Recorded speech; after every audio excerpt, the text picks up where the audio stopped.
आप सभी का स्वागत है मेरे YouTube चैनल डिवाइन म्यूजिक में। आज मैं आपको बताऊंगी इंदिरा एकादशी का व्रत कब है। हिंदू धर्म में एकादशी का बहुत महत्व है। यह तिथि मुख्यतः भगवान विष्णु को समर्पित है।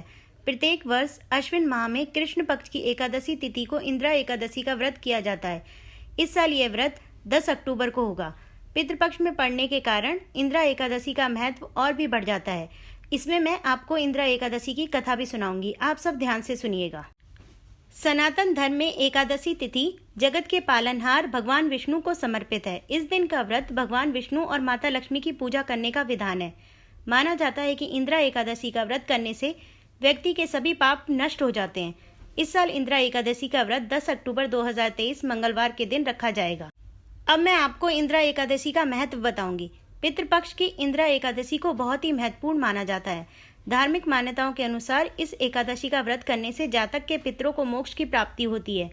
यदि कोई जातक इंदिरा एकादशी के दिन व्रत रखकर एकादशी का श्राद्ध करता है, साथ ही भगवान विष्णु की पूजा और कथा करता है, तो ऐसे में 7 पीढ़ियों के पितरों को पाप से मुक्ति मिलती है।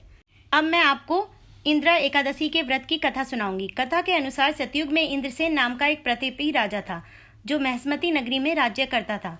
उसे पुत्र, पौत्र, धन धान्य आदि सभी सुख प्राप्त थे। एक दिन नारद मुनि राजा इंद्रसेन की सभा में उनके मृत पिता का संदेश लेकर पहुंचे।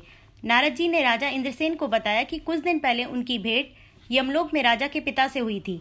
राजा के पिता ने नारद जी को बताया कि उनके जीवन काल में एकादशी का व्रत भंग हो गया था, जिस कारण उन्हें अभी तक मुक्ति नहीं मिल पाई है और वह अभी भी यमलोक में ही है।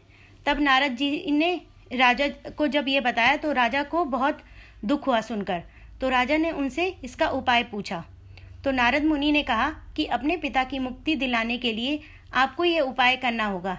इस पर नारद जी ने उन्हें उसका उपाय बताया कि अगर वे अश्विन माह में पड़ने वाली इंदिरा एकादशी को व्रत करेंगे तो इससे निश्चित ही उनके पिता को सभी प्रकार के दोषों से मुक्ति मिलेगी, साथ ही वैकुंठ की भी प्राप्ति होगी। राजा ने ऐसा ही किया और नारद जी से इस व्रत की विधि भी पूछी।